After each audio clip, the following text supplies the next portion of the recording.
Now back to sanding. I'm not going to make you guys watch that in real time. You know, I know it's not the most thrilling TV. However, unlike a lot of folks that just say that they don't like sanding, to me, I really like it. You know, it's not necessarily the process itself so much as I like what comes out of it. I mean, you saw this thing. It looked pretty junky a moment ago. And now look at it. It's real pretty. I think I've got everything that I need to drill done. So yeah, so now we've got it at this point to 80 grit. Now I'm going to come in with 120, go 150, then 220. Should be more than enough. This Meranti is porous enough as it is, so I don't want to leave it with at too high of a grit. I think 150 would be just soak up too much stain. I think 220 is going to be good. I might even go 320, especially on the end grain. Even though we are going to spray a black finish on it, I'm going to dye it first and then we'll spray overlay. You've seen me do that before. But anyway, so this is going to be fun. That's enough talk. Let's just get to it. Okay, I will be applying some shielding paint here in a moment, but first I want to make sure that it doesn't just soak into the wood. The shielding paint I use is water-based. It can be pretty thin. I mean, you do mix it up with the graphite in there and it helps, but so does shellac. So just sealing it up real good, letting that set in there. It's a nice warm day. It doesn't take very long. And then we're going to use the shielding paint. Make sure if you're using this stuff, stir it up real well. And you can see I'm using the stick to actually spread some of the lumpy, clumpy stuff, and then take the more liquidy paint and spread that out. It just makes a little bit of product go a long way. Now, another thing I like to do, perhaps you've seen me do it before, is I like this Workable Fixative. It's a nice little sealant product. It sets things in. If you've ever used it on decals, any type of printed on wood type of material, inks, crayons, you name it, it just holds it in. Right here, what it's going to do is keep this paint from flaking while we're trying to stain the rest of the body. The thing about sanding and finishing products is you think you got the sanding done, you think you did a good job, and as soon as you start putting color or sealer, shellac, whatever, then the truth comes out. This stuff splattering all over the place. What the hey? And that's just about 4 drops or 2 squirts, something similar. And I just want to see how that looks. Looks pretty weak. Looks like pink to me. But in mixing it with alcohol, the beauty of doing that versus water is you don't have to worry about it soaking in and having to wait for it to dry. It doesn't take nearly as long. Alcohol just it's done in no time. Yeah, we want more of a red, even more of a burgundy, so what I may end up doing is putting a little bit of black in there just to darken it up.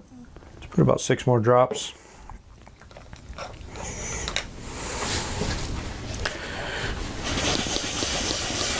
Okay, that's more like brick red now.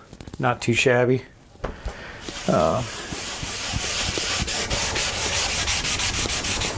I think I'm just gonna go for it and just put just a touch of black. Try 1 drop first. Stop spilling.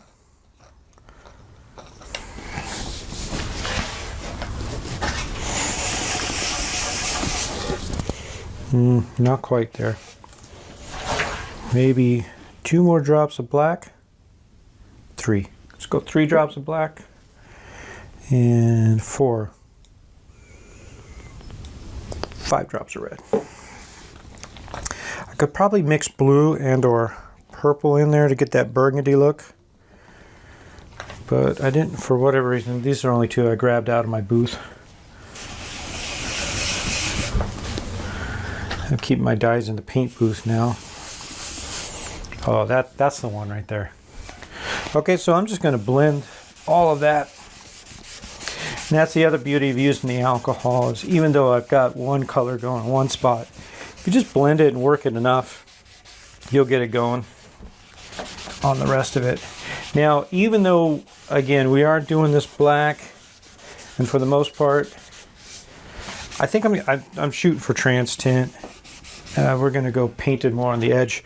So I do want to make sure that the sanding is tight and clean as possible. I mean, we obviously had a knot booger that we had to take care of.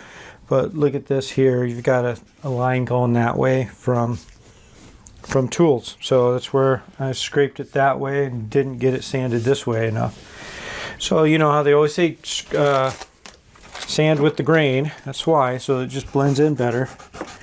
That one is obviously standing out. Now, I used to get to this point and pan it because I thought you had to have all your sanding perfectly nice and clean and well done before you get to this point. And yeah, that's a great idea. But come on, sometimes we miss. We're humans. All you've got to do is just go back and just sand it again. The benefit of getting it done right, or I should say the discourse of not, is when you go back and sand it, it actually just messes up your sandpaper more than it does your project.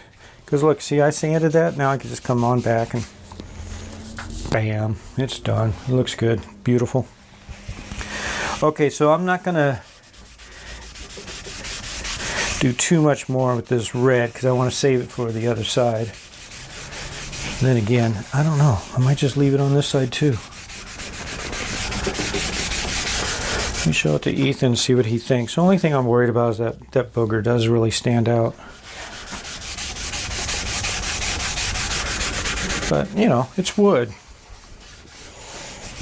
It might just be fine if it looks like that.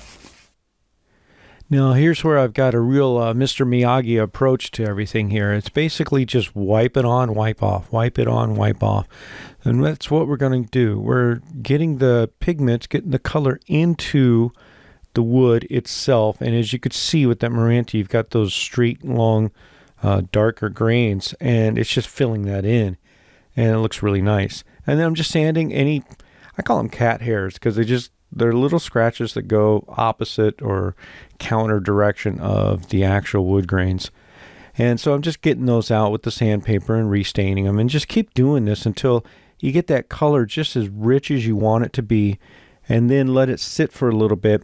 And believe it or not, then we wet it and sand off the highlights. And on that, for whatever reason, I didn't get footage of that, but you've seen that before. And, you know, there's a million guys out here on YouTube that will show you that effect. It's real easy to do.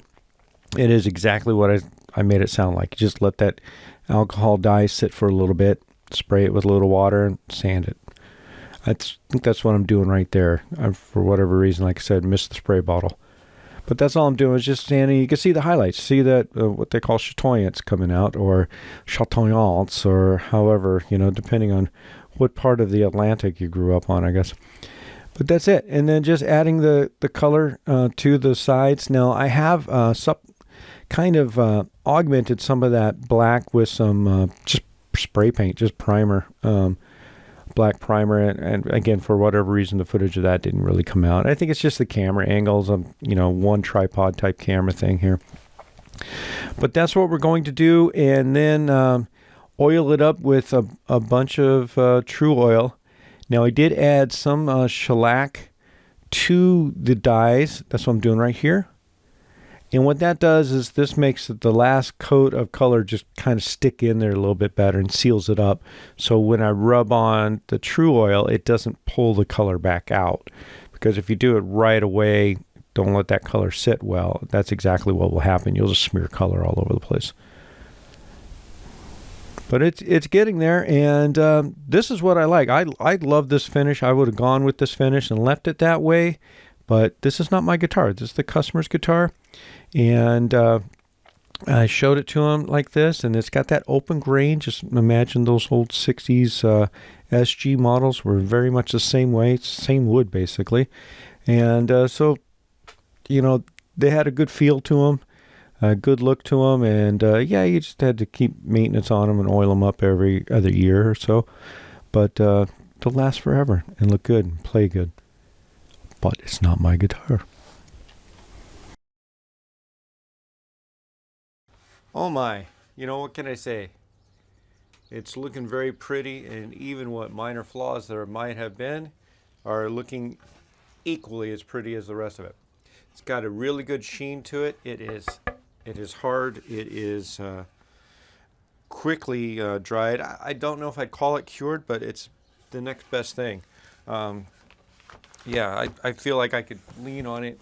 I've got paper here now, but if I had it on terry cloth, I feel like I could lean on it and not leave terry cloth impressions, which is good because it's not that thick either. So that's what helps. Now, I just sent a message to Ethan to see if he likes it this way or if he wants me to make it all glassy and, really thick, in which case I would spray urethane over it. And because that's what we do around here is give the customer what they want, we are coating up some more urethane on this thing. So getting this thing nice and deep shine. Now, I did scuff up what we already had with the varnish, and now I'm spraying some red tinted urethane over it. So we scuffed it up to about a 320 grit to get everything to stick, and then that's what we're doing. Now what you're going to see me do is go over that with the airbrush. The best way to get that blended airbrush look I found is to use an airbrush. So that's what we're doing. So we got the little Iwatas loaded up with some black and kind of covering over the edges again. Get that nice blend going. And then we're going to cover it up once more with some red urethane. So it kind of blends everything in, get a real nice look, and go from there.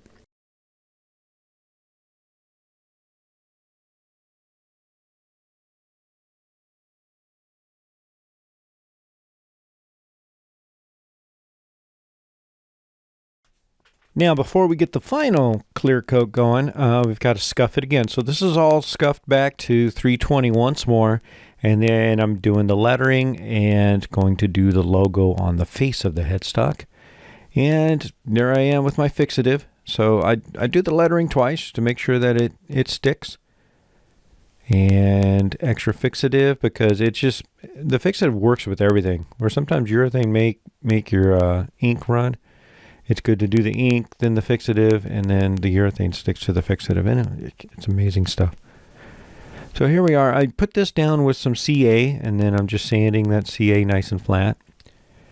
Blowing off any dust, making sure that use a tack cloth, make sure everything's all ready to go.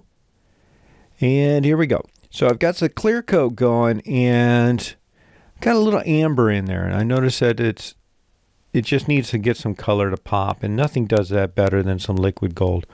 So I've got a little amber in this clear coat here, and I realize I need to add just a little bit more. So after I let this the tack coat sit for a little bit, for about 12 minutes, give or take, and then I'm going to come back in with a little bit more. So it looks like, that one there, the pot coming up here, you're going to see it. It looks almost like I got beer in there, but it's just ambered, tinted clear coat. And I like to get the edges and the borders around and the highlight zones first. And just make sure that they get an extra layer.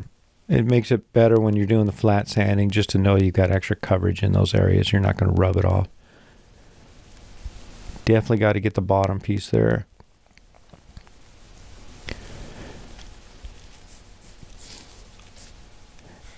And that's pretty much it, guys. So I want to thank again for tuning in. Please click the like and subscribe button. Tell your friends. Share this thing. Let's get some love going here. And just really want to thank you again for tuning in to Dude Craft Guitars.